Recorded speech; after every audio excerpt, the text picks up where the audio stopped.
really think about what your strengths are and what you enjoy and where you can add the most value to the company and get rid of your ego. And if you do that, you will come out with the right answer.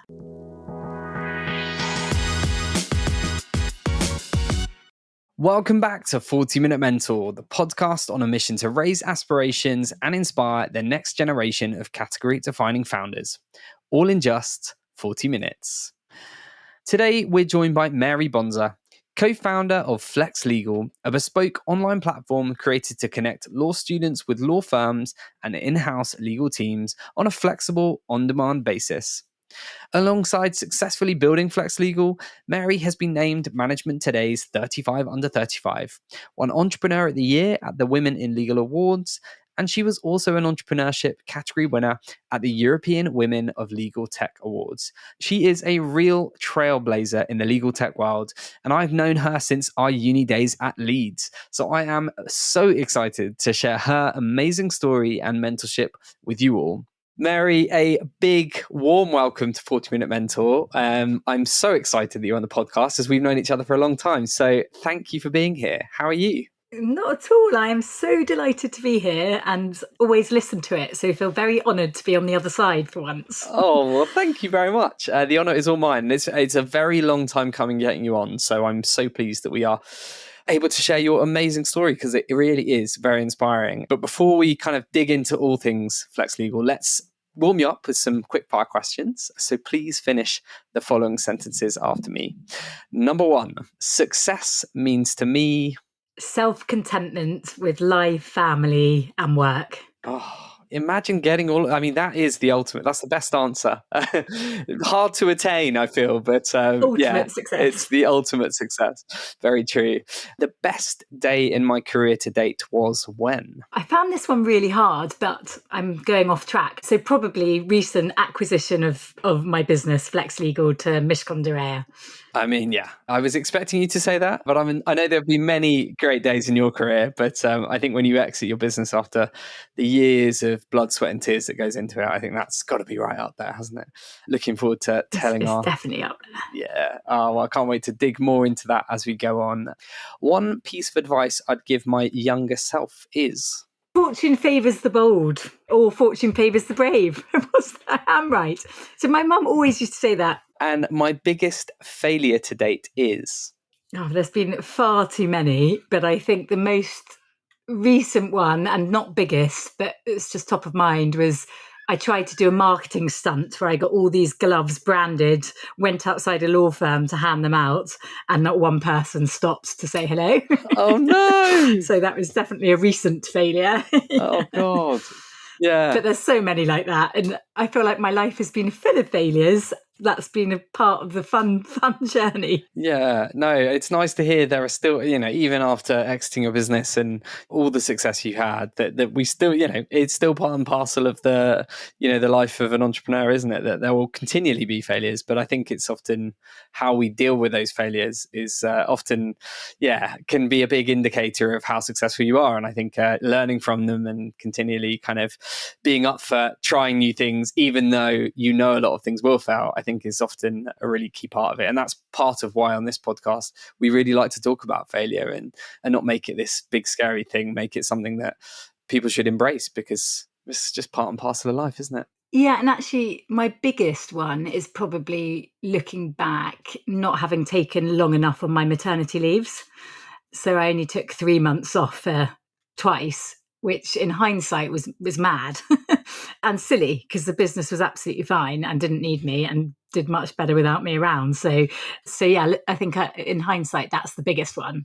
Not such a silly one as the gloves, but the biggest. And I think that's one of the really unfair things that, founder mums, particularly new mums, that there's just...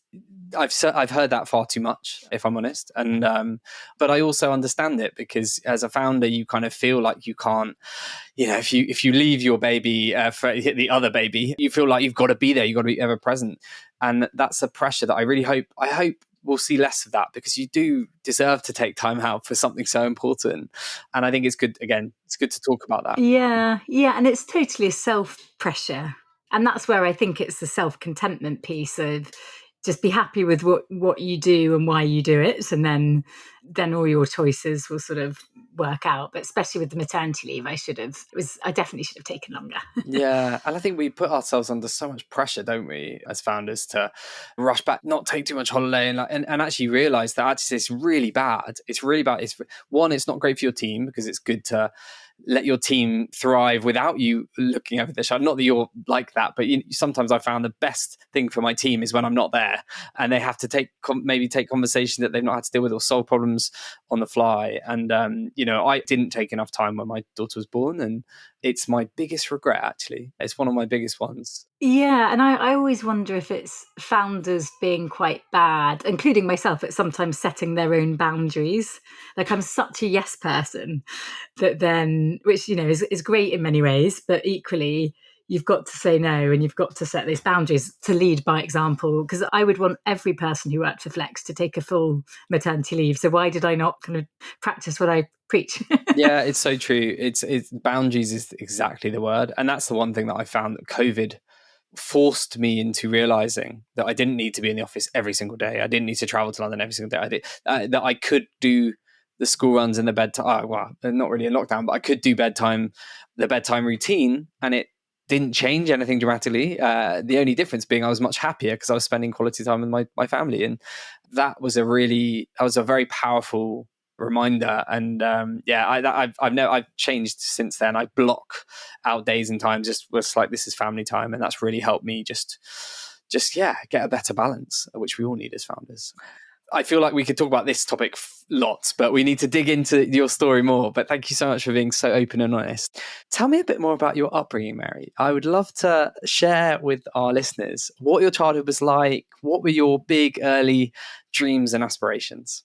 Yeah, so I'm the youngest of 5 with a twin sister, which means that I'm terrible at being on my own, and I kind of thrive of noise and people.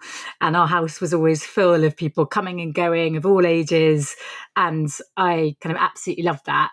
And my dad was an eternal optimist. His kind of favourite phrase was always, "Oh well," and always seeing the kind of bright side. And my mum was so sociable. So those two things, I think, really has kind of made me who I am today. Love that. Those are two great qualities. And having known you for a long time, came across from the first day I would have met you, that optimism and sociable being, which is something that I also, I would say I'm quite similar.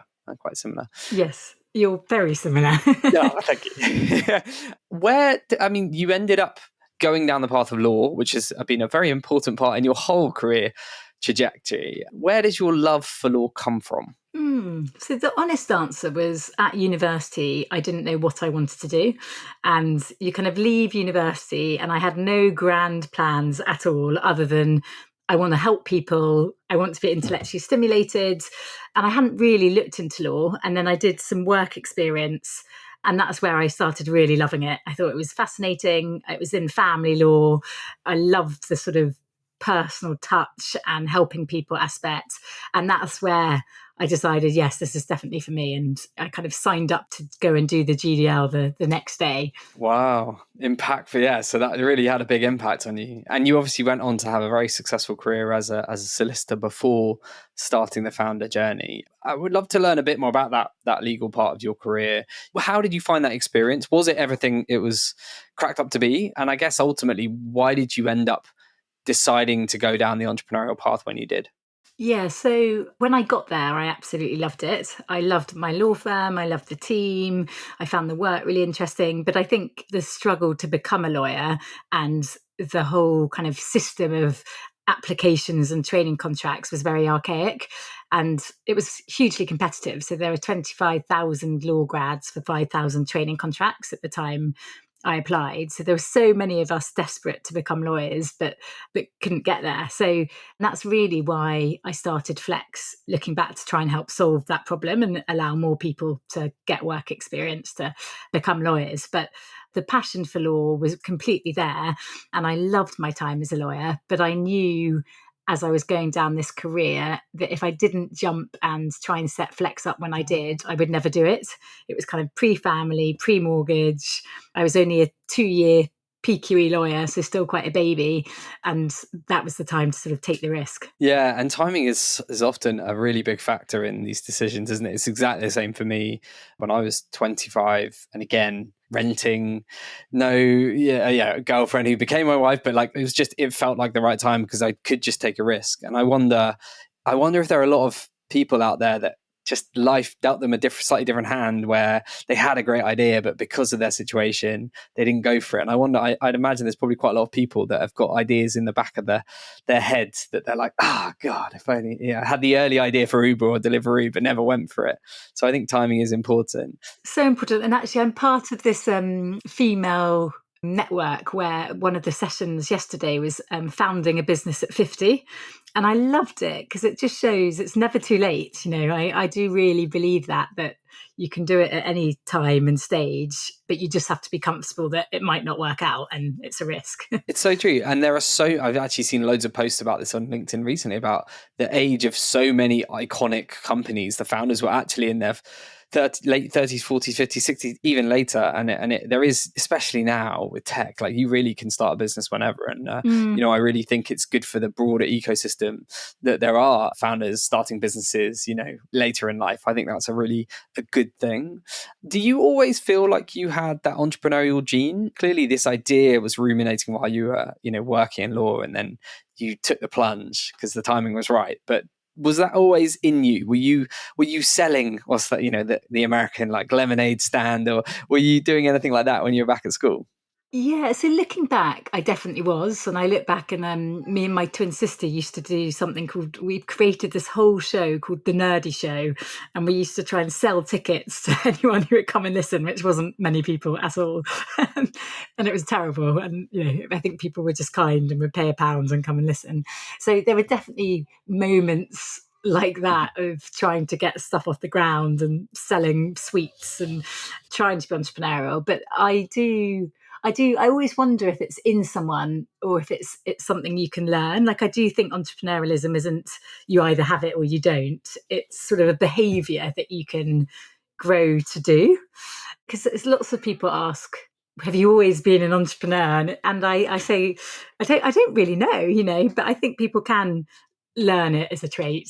I think so. Yeah, I do think so. I think sometimes it rubs off on you. You see other entrepreneurial people, and you kind of, that energy can be quite infectious. And some people just don't have the risk appetite, which I totally understand. And some people, I think, are just born entrepreneurs. You do see people that are just like, wow, this kid is just got ideas galore, and they're just going for it, and they have no fear. But I've also seen people that I did not come from an entrepreneurial family at all, and I don't think I did anything particularly entrepreneurial. And yet I can't think of ever doing anything else. So it's kind of funny, isn't it? How I think the main message there being, you're never too late. And if you want to give it a go, you definitely can. I think so. And I do think ideas, like I'm definitely a big ideas person. I've got a new idea every but that actually doesn't get you that far in entrepreneurialism unless you can sort of execute it and build a team. So really, it's a question I often sort of think about is it a behaviour? Is it in you from the beginning, or can you learn it? Yeah. That feels like that could be a topic in itself. But we must come on to talk about Flex Legal, your business, which I'm sure our listeners are really excited to understand. Sort of, you've alluded to the sort of origin story, but let's go back to that. Tell us a bit about that original idea for the business, how it all came about, and I guess how you turned it from this concept to an actual fully fledged business. Yeah, so the idea came while I was at law school and struggling to get work experience and desperate to become a lawyer. And I was actually working in a pub and working for a shipping arbitrator just to get some money while I studied. And then when I did eventually qualify, my law firm was next to a law school. So I would always be looking out the window, seeing students below and thinking, I remember being in that position not that long ago, and I would have jumped at an opportunity. So where's the kind of technology to connect the two? And so that's really how it all came about. And then for about 2 to 3 years, every weekend I would do research. I went and started flyering outside BPP to build up a pool of students who I could try and sell to a law firm. And I did. And I managed to sort of prove the concept just with a spreadsheet and getting one law firm to come through me when they needed paralegals. And that gave me the confidence to fundraise. And then off the back of that fundraise, I then could sort of leave my career as a lawyer and really kind of focus on growing Flex Legal.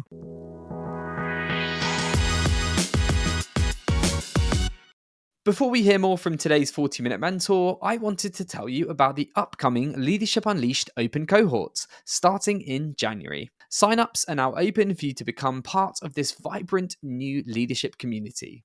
You really don't want to miss it. The open cohort is your chance to join a diverse cohort of leaders from different organizations, industries, and parts of the world to build the most critical behaviors and transform into a high performer. This isn't your typical leadership development program where you just show up and listen to lectures. Split into 7 remote workshops, the open cohort follows a coaching-led approach where you'll be actively involved and can turn your learnings into habits in your day-to-day. In fact, here's some feedback from a previous Series B Tech Scale-Up participant. This is no doubt the best leadership course I have ever attended. It feels tailored to me and my own personal working style. I honestly can't recommend this program enough, so if you want to learn more about what to expect or hear from previous learners, get in touch today with the Unleashed team on their email. Say hello at unleashed.company. Now, back to today's 40-Minute Mentor.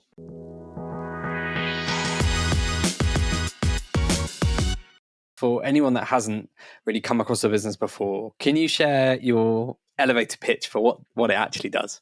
Yeah, of course. So Flex Legal is an online platform that connects law firms and in-house legal teams to paralegals and lawyers on demand. And we recently launched a social mobility trainee scheme where we help people from disadvantaged backgrounds qualify as lawyers in-house. And we've grown that to 95 trainees. Wow. Just love that. I love that. We'll probably come to talk a bit more about social mobility because it's a topic very close to my heart.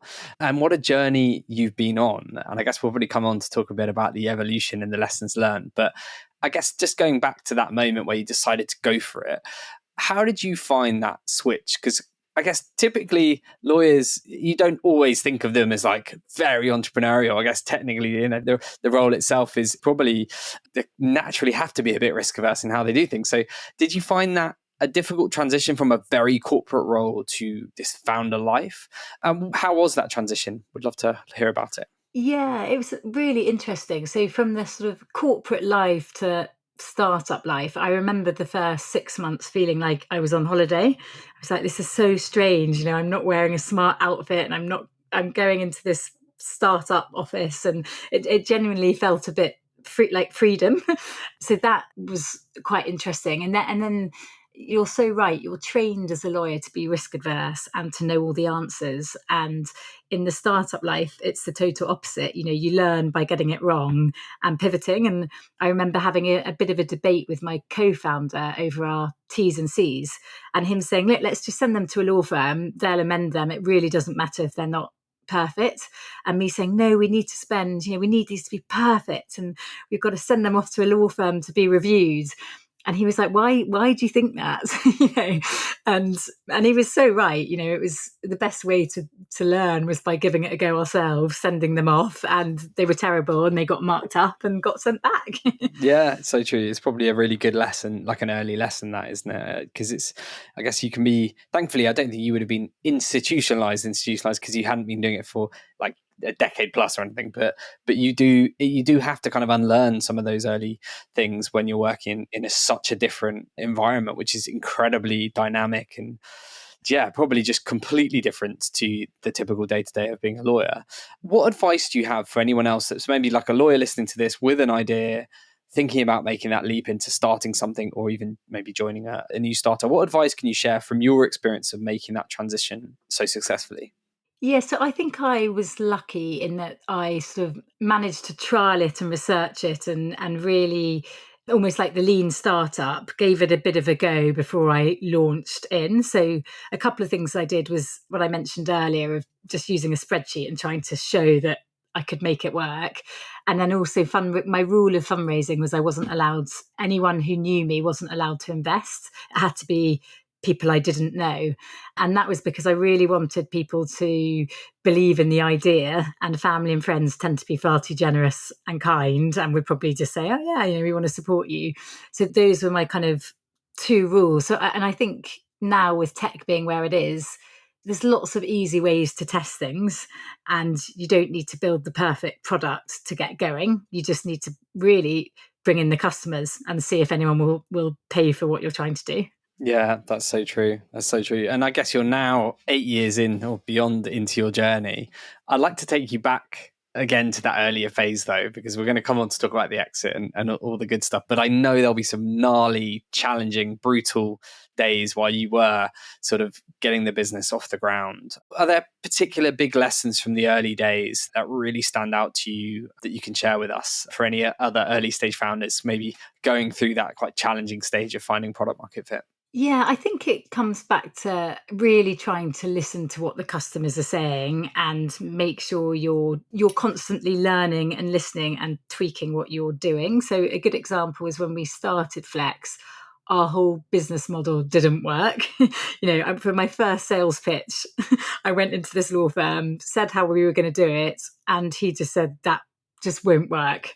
And instead of getting a bit defensive and saying, yes, it will, or why, I was like, oh, actually, can you unpick this for me and explain detail by detail why and what you would do and your thoughts? And he was quite right, because then when we did pivot it and change it to what he said, it started getting traction. So I often think just really listen to what people are saying about it, especially if they're a customer that you really care about. So this was a big law firm who would be our sort of ideal customer. I imagine also lots of people like having an opinion too. So you've got to choose who you're going to listen to and sort of why. Yeah, and I guess you've already alluded to a pivot there. And I know that Flex, you've made several pivots over the years. So would love to just kind of understand, I guess, the evolution of the business and the sorts of pivots, the different pivots you've made, because I think we continually find some of the best things that ever happen for companies are pivots. And clearly the ones you've made have been hugely successful. So do you mind just talking us through those different stages of the business and I guess where you are today? Yeah, of course. And it's funny, isn't it? Because I feel like businesses always need to pivot. It's like you just think of the Netflix blockbusters story of if you don't pivot and stay up with the times, that's where it all goes wrong. So I think we've pivoted or grown our offerings over the years. And I imagine we will continue to do. I feel like we don't ever really stand still. It's kind of constant, fast paced change. So a couple of pivots. So we started off just doing paralegals, and then our paralegals started qualifying. So coming back to us, so we started doing flexible lawyers as well. And also because customers would come to us and say, have you got a lawyer on your book? So it felt kind of mad not to start offering that too. And then the social mobility scheme and flex trainee, actually, we rode a kind of regulatory change. So the way to qualify as a lawyer was changing. And we saw that as a great opportunity to kind of jump on it and do something slightly different. And so that kind of was why our flex trainee scheme got off the ground. And my role now is always trying to sort of not stay ahead of the curve and almost try out new things. And if they work, we'll roll them into the company. And if they don't work, we'll leave it there. And there's been many a thing we've tried and it hasn't worked. So we once built this IR35 tool, which was a total disaster and never got off the ground. So, Well, that's good to share. you live and you learn.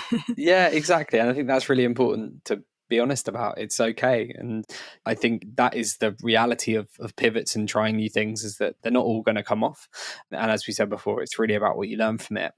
I guess I'd love to know how you come to those decisions to pivot though. What like, are there any tips you can give our listeners around how to go about it in the right way, or things that you learned from the pivots that did succeed for you? How did you get to the point of going, we're going to do this? Yeah, so our rule was always, again, like listen to the customer and what are they saying? And then whenever we've tried to get something off the ground, we've always gone and asked for advice from them. So the best way, I think, to get people into what you're doing is to get them involved in the process. And so a really good example of that is we've just launched a company secretary trainee program, and I knew nothing about company secretary life, but I went out and spoke to 85 company secretaries and said, can I learn? Do you find junior talent hard to get? How do you qualify as a COSEC? And you sort of go again into listening mode and say what you want to do and see how it's received. And I think for me, that's the best way of pivoting or trialing things, is to sort of get people involved and bring people in on the journey who then can support you and hopefully end up being your clients in the long run. Yeah, you're creating advocates for that solution, aren't you, by bringing them into that conversation and actually road testing it with them and getting their feedback and, ultimately tailoring something to their needs. And I think that's where we launched our SOS proposition in lockdown, which is this sort of flexible on-demand executive or operator. And that all stemmed from just this feedback we were seeing around how we knew certain clients had bad experience of search and it taken too long, or it was too expensive, or they'd had a really transactional sort of search partner, but they also needed people quickly at times, and they didn't find traditional recruitment flexible enough. And I guess this is where there's many similarities in a way between our businesses. And it really stemmed from just conversation after conversation and just going, well, there's got to be something different here that works for you and that we can support with. And that's when we started to build these pools of talent that we could then just parachute into companies on a more flexible basis. And it stems from I definitely didn't do 85 conversations, but a good 20 or 30 from people I really trusted and knew and had worked with before. And that gave us the confidence to just go for it. And we started in an incredibly scrappy way. It was like initially sort of 10 people that we loved and trusted and thought were amazing. And we just started to proactively connect them with clients initially on a pro bono basis during COVID. And that just then within a year became 25% of our revenue. And again, sometimes you just got to go for it and you don't know how it will land, but just give it a crack. I think so. I think something people worry is the sort of like, don't worry about it being perfect. Like, I think our commercials we've got wrong with every new product we've ever launched. It hasn't been profitable enough for us. But my view is you're going to be, as a business, we're going to be learning something as we go. And as we learn more, we can then increase the cost as we add more value and begin to kind of do it better. So my view is always been kind of dangle the carrot and get in there and learn something as you go and then grow it and increase the rates. Totally. And I think there's something there to be said about being quite decisive as well. I think if you think you're on something, and it's about getting out there and speaking to the customer and then going for it and seeing if it works. But I think also being equally decisive if it just isn't working. You don't have time in a startup to invest ridiculous amounts of money and emotional energy in something that just isn't getting the traction. I think also it's a great quality, isn't it, to be able to go, okay, this hasn't worked, this has failed, let's take the learnings from it and let's move on. And I do see this sometimes with companies. You see this with early stage startups that have a good idea, but it's not a great one, and there just isn't the product. There's just not the product market fit. But you see them persevere, and it sucks the life out of them. And I think sometimes you just have to call it, don't you? As brutal and difficult as that can You be. do. But I think when it comes to pivoting and trying new products, Totally agree. And actually getting money, I think people often go, oh, that's a great idea. And yeah, of course I would buy it. But then actually pushing and making sure people put their money where their mouth is to really prove it is sort of the key. So true. So true. Yeah, you're right. I guess there's so much I want to talk about, Mary. So I want to quickly touch upon talent because it's a topic that's incredibly important to me, but also given what you do, I know it's a really important part of your story as well. So how have you approached hiring for the business over the years? What have been your sort of lessons learned from hiring talent into Flex over the years? Yeah, so lesson number one is making me laugh to myself because I'm like a Labrador. I like everyone when I meet them. So the rule of thumb is don't let Mary meet them till right at the end because she'll just say yes. So I think, first lesson is definitely don't rush it and spend time meeting as many people you are. And I think if you do rush it, it never really works out.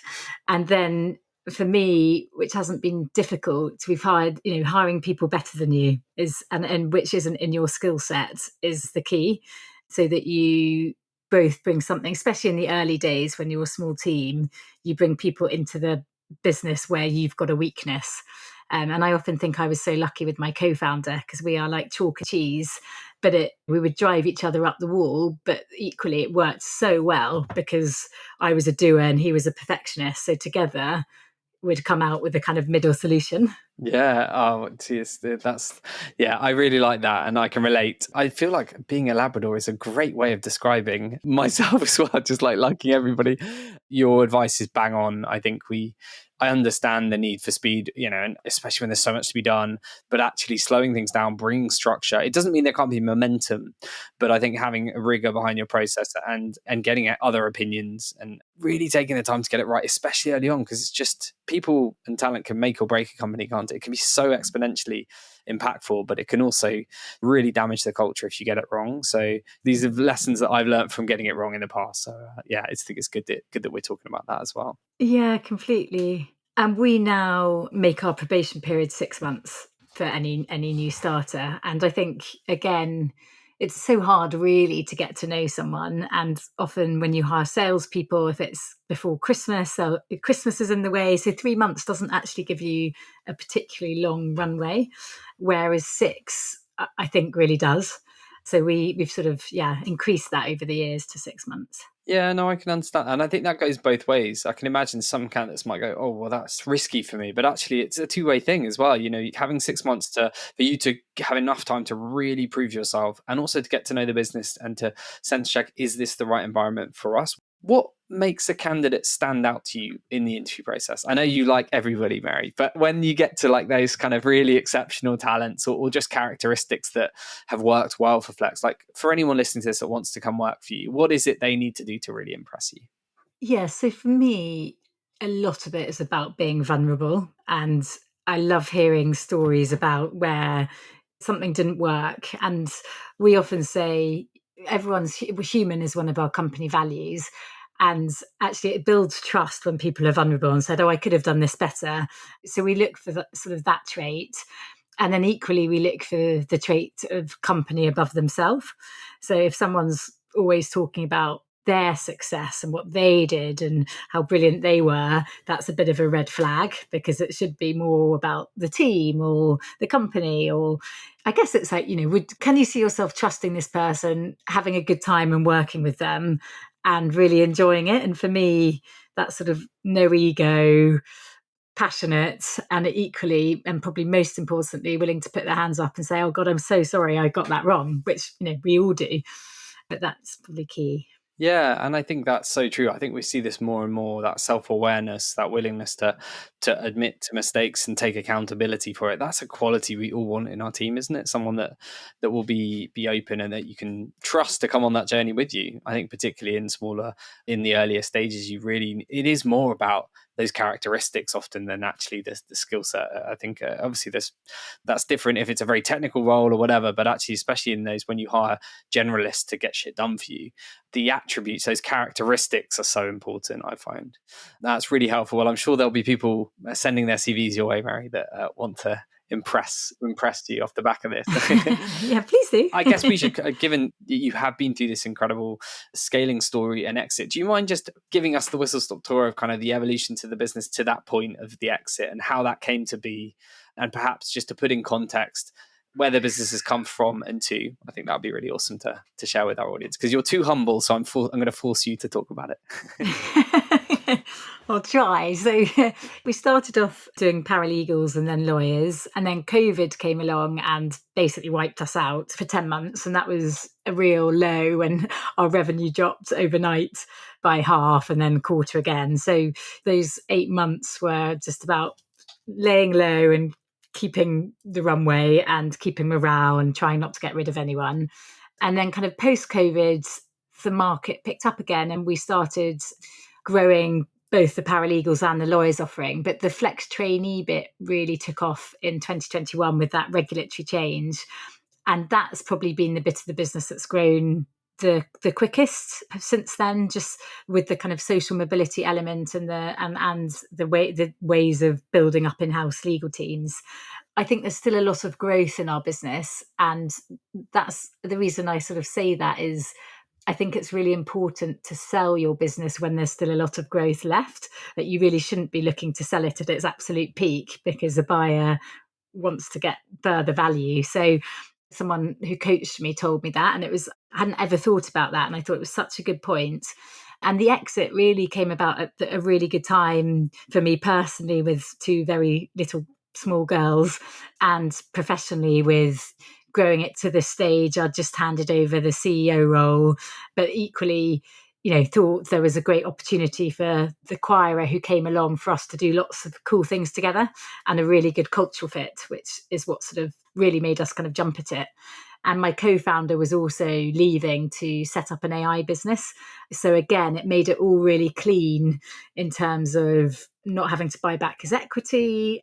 It was very serendipitous, and we were very lucky that it came along when it did, and it couldn't be a better culture fit. And you hear horror stories of when businesses are bought, but we've been so lucky, and it's really has been brilliant so far. Oh, it's wonderful to hear. And, it really is so well deserved. It's a big thing to scale and exit a business, but to do it in a way that's on your own terms, and I think is something to be incredibly proud about. You also alluded to the fact that you stepped aside as CEO, sort of, I guess, 7 or so years into the journey. So how did you come to that decision? Because that's not an easy call for a founder to make. And I think it probably says a lot about your own self-awareness that you took the decision to step aside. So tell us a bit about that thought process. And again, what were the kind of crucial elements to you to ensure that that transition was a smooth one? Yeah, it was definitely a hard decision, because on one sense I was like, oh, is my ego going to get in the way here?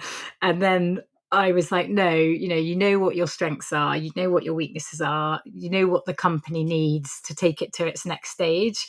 And the skill set that the company needs to take it to the next stage just isn't my strength. We needed better management, we needed more internal structure.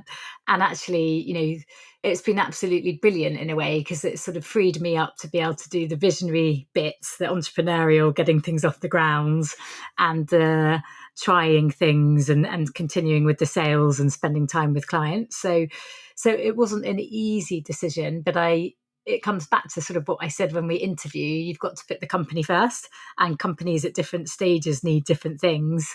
And it's totally okay that you're not the right person to take it on to the next stage. And we've been so lucky, again, because our new CEO was internal. So she was our COO, and we interviewed about 80, well, we shortlisted 85 people. We used a proper headhunter. We then brought kind of 5 people down to the wire, but she was brilliant. So she stepped up and is great. That's awesome to hear. That's so good. And I guess for anyone listening to this that might be in a founder CEO role at the moment, but looking to kind of transition, what advice do you have for them going through that process? I think really think about what your strengths are and what you enjoy, and where you can add the most value to the company, and get rid of your ego. And if you do that, you will come out with the right answer. I mean, it's everyone that really knows where their strengths lie, and actually just think about where you get energy from. So my energy is from spending time with clients, being out and about, getting something new off the ground.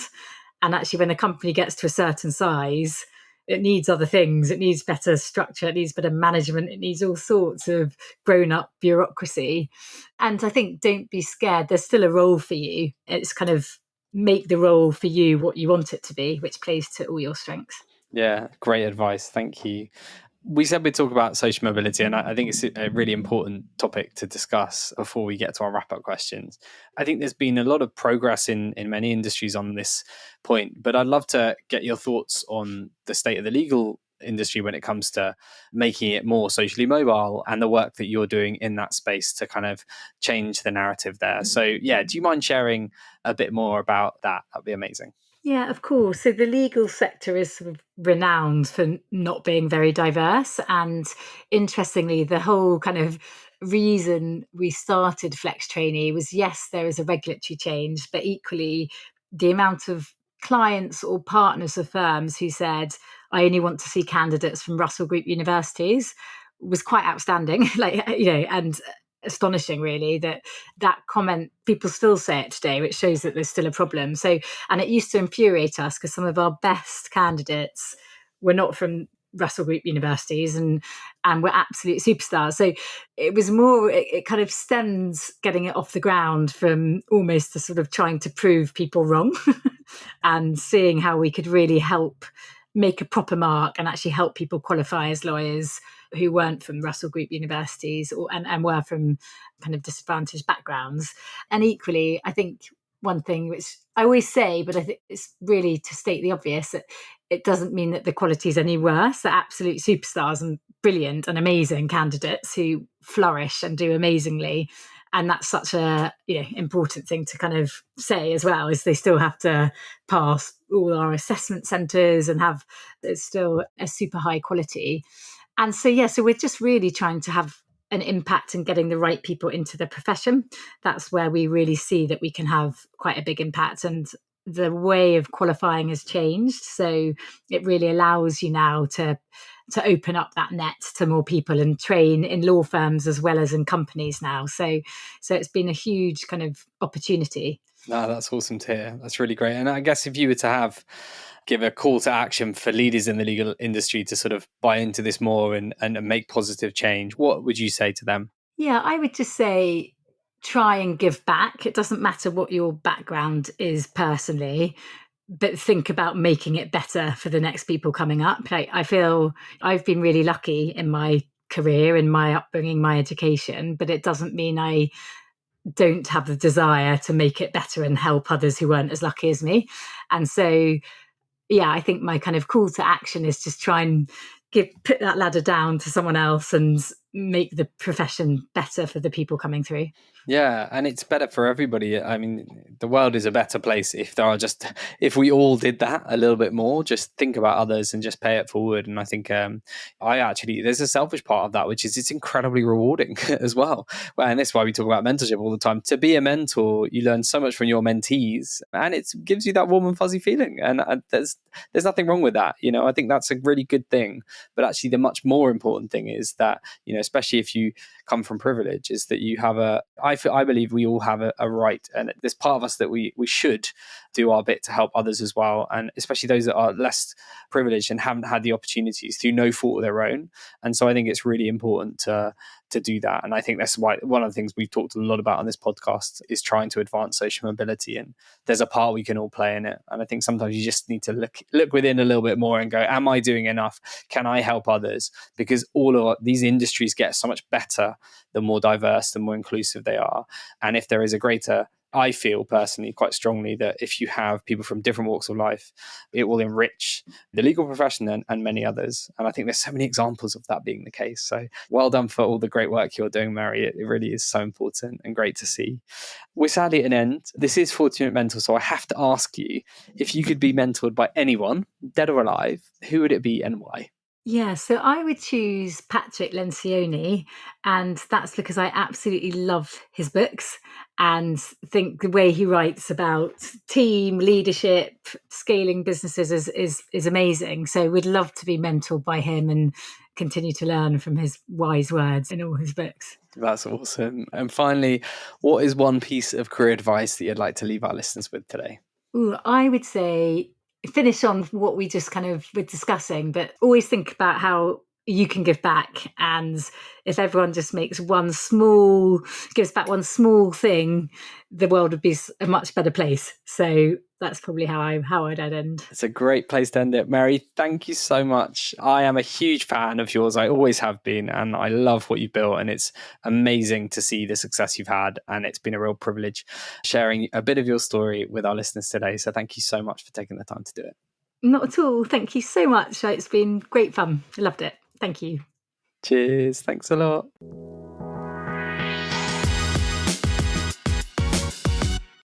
Thank you so much for tuning into today's episode. I really hope that you found it useful and inspiring. If we have left any questions unanswered, or if you have any feedback or guest recommendations for future series, then please make sure you get in touch on info@jbmc.co.uk. I often get asked by listeners how you can help us spread the word about 40-Minute Mentor. There are two simple ways you can help. Firstly, share this episode on your preferred social media platform, and LinkedIn is probably where I'm most likely to see it. And you can also leave us a review on either Apple Podcasts or Spotify. Every share on social media and review left on the podcast platforms really helps us to get 40-Minute Mentor in front of new audiences and share the power of mentorship even further. Thank you so much for your ongoing support, and I look forward to seeing you again next Wednesday for even more pocket-sized mentorship.